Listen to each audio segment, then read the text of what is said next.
Hello बच्चों, कल हमने बीए फाइनल में अभिप्रेरणा या मोटिवेशन या प्रोत्साहन का अर्थ, परिभाषा, अभिप्रेरणा के उद्देश्य, अभिप्रेरणा का महत्व, यहाँ तक हमने कल पढ़ा था।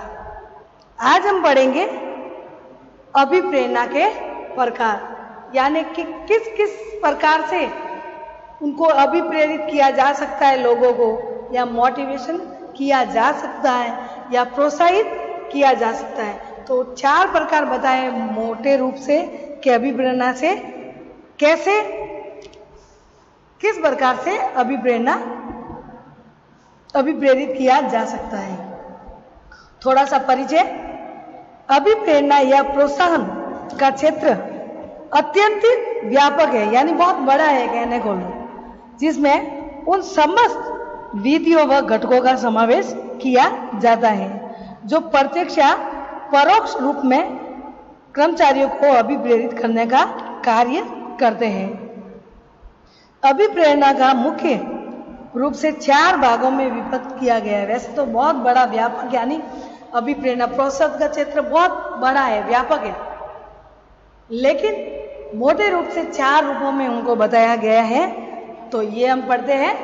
पहला अभिप्रेरणा का प्रकार है धनात्मक अथवा सकारात्मक अभिप्रेरणा। धनात्मक अथवा सकारात्मक अभिप्रेरणा से आशय है कि उस प्रक्रिया से है जिसके द्वारा लाभ या पारिश्रमिक का प्रलोभन देकर कर्मचारियों को स्वेच्छा से कार्य करने के लिए प्रेरित किया जाता है। जो उद्देश्य में हमने पढ़ा है वही है कि उनको कार्य प्रलोभन, उनको लोभ देकर उन कर्मचारियों की इच्छा से कार्य करवाया जा सकता है। यह है धनात्मक, लोभ देके, पैसे देके। सकारात्मक अभिप्रेरणा से कई रूप हो सकते हैं, जैसे कि नकद पारिश्रमिक देना, यानी रोकड़ पैसे देना, जो वो परिश्रम कर रहे हैं उनके बदले में उनको नकद पैसे देना। कुशल व योग्य कर्मचारियों के विषय में सूचनाएं प्रसारित करना, यानी जो कुशल है और योग्य कर्मचारी है उनके लिए सूचना प्रसारित करना, बाहर सूचना देना, बाहर कहना, उनकी तारीफ करना कि इन्होंने इतना किया है और बहुत अच्छा कार्य किया है। इसी में सकारात्मक है मान सम्मान देना, यानी कई समाज में या 15 अगस्त, 26 जनवरी, इस समय में उनको मान सम्मान देना, उनको सम्मानित करवाना, कलेक्टर द्वारा, तहसीलदार द्वारा, प्रिंसिपल द्वारा, सबके द्वारा सम्मानित करवाना। तो ये मान सम्मान देना भी वो अभिप्रेरणा के प्रकार में आता है। पद उन्नति के अवसर प्रदान करना, यानी कि उनको प्रमोशन देना, कह रहे कि आप ये अच्छा कार्य करोगे तो आपको प्रमोशन मिलेगा, तो प्रमोशन के लिए वो कार्य कर लेते हैं। यह है सकारात्मक। श्रेष्ठ कार्य के लिए पुरस्कार या पुरस्कृत करना, यानी अच्छे कार्य के लिए 12 महीने में एक बार पुरस्कार देना, उनको पुरस्कृत करना सबके सामने आदि। ऐसी अभिप्रेरित या ऐसा अभिप्रेरण कर्मचारी के मनोबल को ऊंचा उठाते हैं, उसकी परिवेदनाएं दूर करता है तथा उन्हें आत्माभिव्यक्ति का अवसर प्रदान करता है। यह कर्मचारियों को आनंद व संतुष्टि की अनुभूति कराता है तथा निर्धारित लक्ष्य को प्राप्त करने हेतु उनको सहयोग के लिए प्रेरित करता है।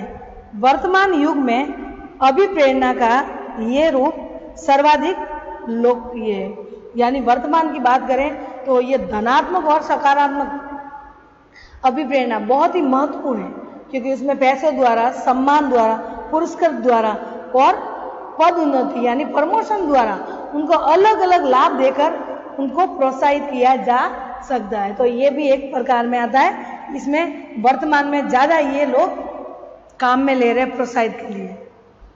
दूसरा है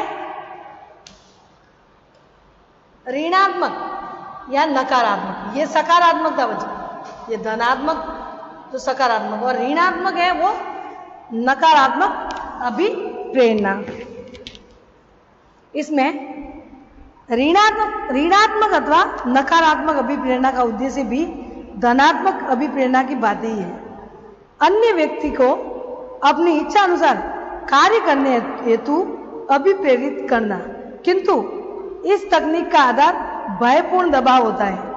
ऐसे अभिप्रेरणा के समर्थकों की यह मान्यता है कि व्यक्तियों को कभी कभी भय, डर,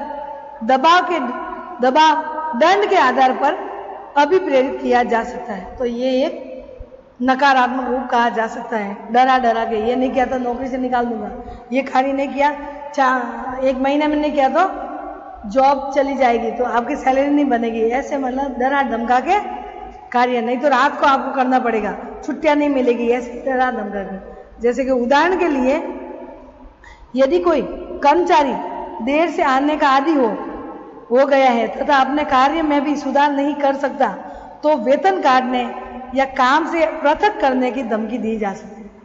यानी वो टाइम पे नहीं आ रहा है तो उनके लिए कि ऋणात्मक, तभी तो ये कि उनके वेतन का, आपके ये कार्य टाइम पे नहीं आ रहे तो आपके पैसे कटौती हो जाएगी और आपको उस सेवा से या इस जो कार्य कर रहे हैं इससे अलग किया जाएगा।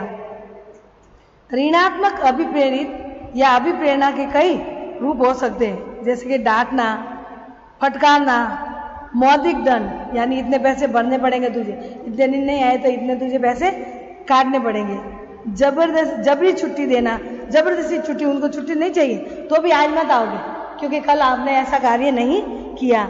नौकरी से अलग करना, सेवानिवृत्त करना, वेतन वृद्धि व पदोन्नति को रोकना, यानी उनके सैलरी को बढ़ाना नहीं और उनके प्रमोशन को रोक देना। ये सब नकारात्मक बातों द्वारा भी अभिप्रेरित किया जा सकता है।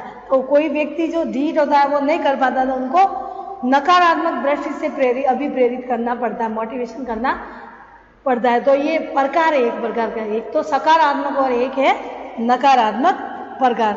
यद्यपि अभिप्रेरण का ये रूप काफी प्रभावी होता है, किंतु अत्यधिक कठोर होने के कारण अपवाद स्वरूप ही इसका प्रयोग करना चाहिए, क्योंकि ऐसे पद से असंतोष व विद्रोह मिलने की आशंका रहती है।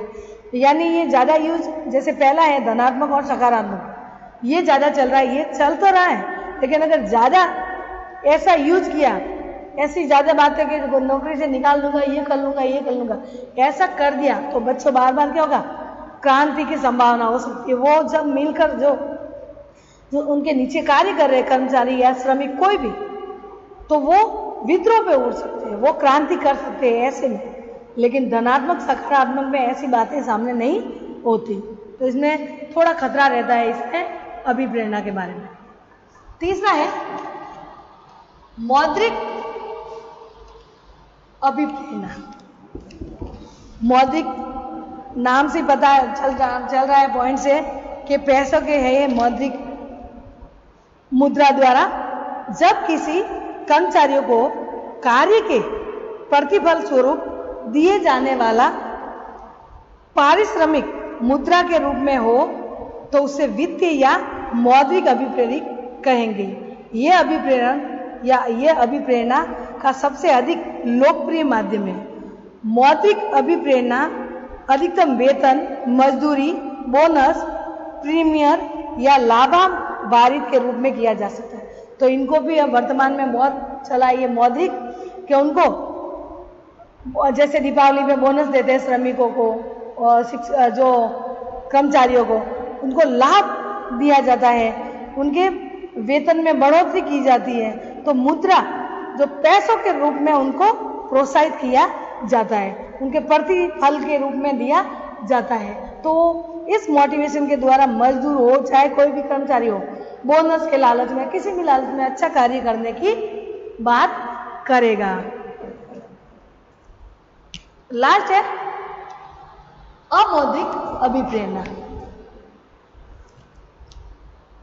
अवित्तीय अभिप्रेरणा मानसिक व अदृश्य प्रकृति का होता है, जिसका वित्त या मुद्रा से कोई संबंध नहीं होता, इनका पैसों से कोई संबंध नहीं होता, सिर्फ अमौद्रिक,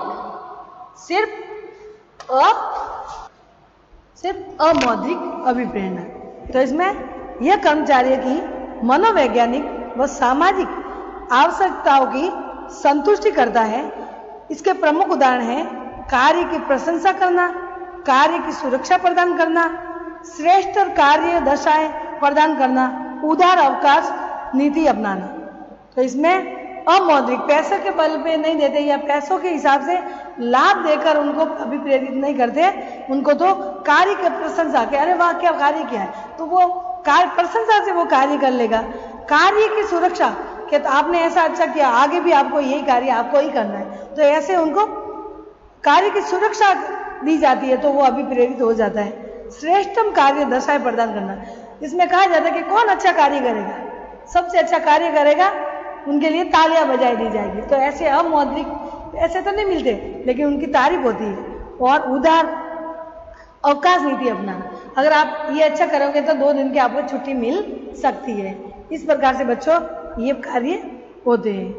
अब व्यक्तिगत बनाम सामूहिक अभिप्रेरणा, एक तो ये अमौद्रिक में ये भी एक तो व्यक्तिगत, एक व्यक्ति को भी अभिप्रेरित किया जा सकता है, प्रोत्साहित किया जा सकता है, और संगठन में भी किया जा सकता है। तो व्यक्तिगत अभिप्रेरणा से या व्यक्तिगत अभिप्रेरणा में व्यक्ति विशेष को भी अभिप्रेरित किया जाता है, जैसे कि पद उन्नति, मान्यता, प्रशंसा आदि के उदाहरण एक व्यक्ति को भी किया जा सकता है। सामूहिक अभिप्रेरित या अभिप्रेरणा के अंतर्गत व्यक्तियों के किसी समूह विशेष को समूह लक्ष्यों की प्राप्ति के लिए अभिप्रेरित किया जाता है।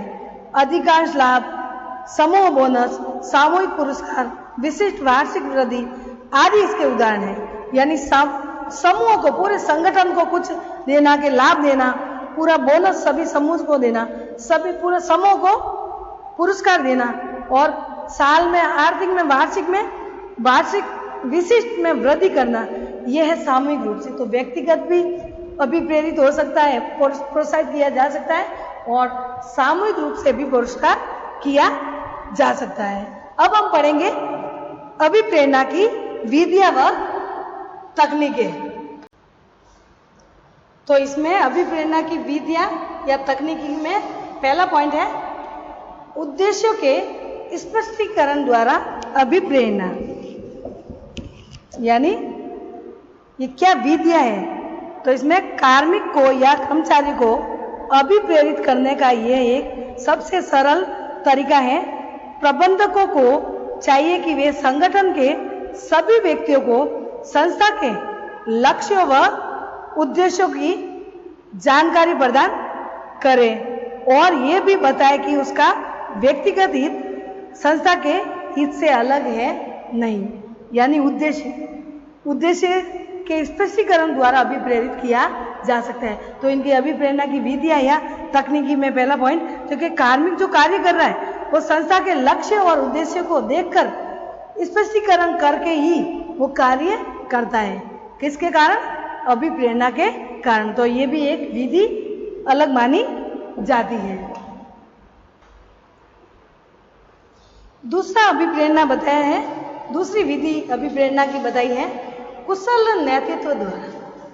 कुशल नेतृत्व द्वारा भी प्रोत्साहित या अभिप्रेरित किया जा सकता है। जैसे कि प्रबंधक को चाहिए कि जो प्रबंध कर रहा है उनको चाहिए कि वे सच्चे प्रतिनिधि व कुशल नेता हैं या कुशल नेता के रूप में हैं।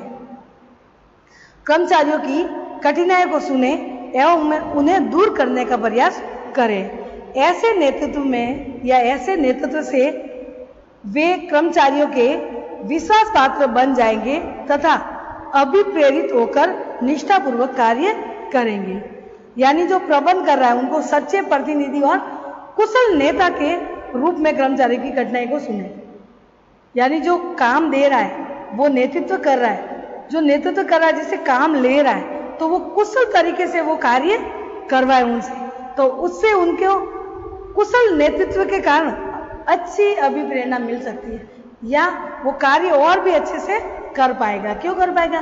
क्योंकि उनको कुशलता, जो नेतृत्व कर रहा है वो कुशल है और वो कार्य करने के लिए उन सबके लिए जो करवा रहा है कार्य, तो उनको अभिप्रेरित करके निष्ठापूर्वक काम करेंगे, क्योंकि वो उनकी तारीफ करेंगे, वो विश्वास पात्र है जो कुशल नेतृत्व है वो जो कर्मचारियों के विश्वास पात्र है, तो वो सही ढंग से या कुशल नेतृत्व द्वारा अच्छा कार्य कर सकता है। तो ये भी एक विधि बताई गई है। तीसरी अभिप्रेरणा की विधि या तकनीकी में है स्वस्थ प्रतिस्पर्धा द्वारा। स्वस्थ प्रतिस्पर्धा यानी प्रतियोगिता, कंपटीशन। जिस प्रकार खेल में जीतने की भावना को लेकर सभी खिलाड़ी मन से एवं निष्ठापूर्वक खेलते हैं, उसी प्रकार प्रबंधक जो प्रबंध कर रहा है कार्य के लिए, प्रबंधक अन्य संस्थाओं के साथ स्वस्थ प्रतिस्पर्धा की भावना पैदा करके संस्था के सभी कर्मचारियों को अभिप्रेरित कर सकते हैं, जिससे वे एक साथ मिलकर प्रतिस्पर्धा में विजय पाने की छूट या जुट जाते हैं, उस कार्य के लिए जुट जाते हैं। तो कहने का मतलब स्वस्थ प्रतिस्पर्धा, जो नेतृत्व कर रहा है वो कंपटीशन रखे, प्रतियोगिता रखे कि सबको मिलकर ये कार्य करना है, सब कर्मचारियों को। इसमें हमारी संस्था आगे बढ़ेगी। जैसे खिलाड़ी भारत की तरह खेल रहा है तो वो अपने व्यक्तिगत रूप से नहीं खेल रहा है, वो अपने देश के लिए खेल रहा है। तो ऐसे ही स्वस्थ प्रतिस्पर्धा, ऐसे ही कर्मचारियों को एक नेतृत्व करने वाला कहे कि आपका कंपटीशन है, आप सबको, अगर आप सबका कार्य होगा तो आप संगठित रूप से आपकी तारीफ होगी या आप जीतोगे। तो ऐसे मोटिवेशन करके भी ऐसी विधि है कि ऐसी भी तकनीकी है जो नेतृत्व करने वाला खेल जीतने के बराबर की भावना दूसरे जो कार्य करवा रहे संस्था, वो ऐसे भी उनको मिलकर प्रतिस्पर्धा में विजय प्राप्त करवा सकता है। सहकारिता द्वारा, यानी अभिप्रेरणा की विधिया में सहकारिता द्वारा भी अभिप्रेरित किया जा सकता है। कर्मचारियों को प्रबंध व निर्णय में भागीदारी बनाकर भी उसको अभिप्रेरित किया जा सकता है। सहभागिता कर्मचारियों की या कर्मचारियों को मनोवैज्ञानिक आवश्यकता की संतुष्टि करती है, जो उन्हें धन से प्राप्त नहीं हो सकता है। यानी जो प्रबंध कर रहा है उसके वो निर्णय ले, वो भागीदारी बने रहे, वो जो कार्य के लिए अपने खुद के ऊपर ले कि जो आप कार्य कर रहे हैं मैं भी इसमें शामिल हूँ और हमारा काम बिगड़ा तो सबका बिगड़ा, तो वो ऐसे भागीदारी बनाकर उन कर्मचारियों से काम ले, ऐसा प्रबंध करे सहकारिता के रूप में, सभी एक जैसा। तो उनको धन देने की कोई बात नहीं, वो है ना, ऐसे मनोवैज्ञानिक संतुष्टि के लिए भी वो अच्छे से कार्य कर सकता है। पांचवा पॉइंट है चुनौती द्वारा। कुछ बातें सकारात्मक है तो कभी नकारात्मक भी आ जाती है। जिस प्रकार युवा वर्गों को जोश दिलाकर उससे कठिन से कठिन कार्य भी कराए जा सकते हैं, उसी प्रकार यदि प्रबंधक संस्था के लक्ष्य को चुनौती के रूप में रखे एवं कर्मचारी गण उस चुनौती को स्वीकार कर ले तो उत्पादकता निश्चित रूप से बढ़ेगी। चुनौती के लिए उपयुक्त वातावरण तैयार करना पड़ता है। यहाँ ये भी ध्यान रखना पड़ता है कि इस हेतु जो भी पुरस्कार घोषित किया जाएगा वह तत्काल दिया जाएगा, यानी चुनौती भरा, ऐसी चुनौती के अब कार्य होगा नहीं। और ये युवा पीढ़ी को कहते हैं यार एक बार क्या कार्य कर रहा है, इतनी तारीफ करे, वो कुछ भी कर सकता है। ऐसे ही चुनौती भरा अगर प्रबंधक अपने कर्मचारियों को ऐसी चुनौती देकर कार्य करे कि अभी ये किया कार्य तो अभी का अभी आपको पुरस्कार मिलेगा, कार्य समाप्त होगा आपको पुरस्कार मिलेगा। तो ऐसे चुनौती द्वारा भी अभिप्रेरित किया जा सकता है।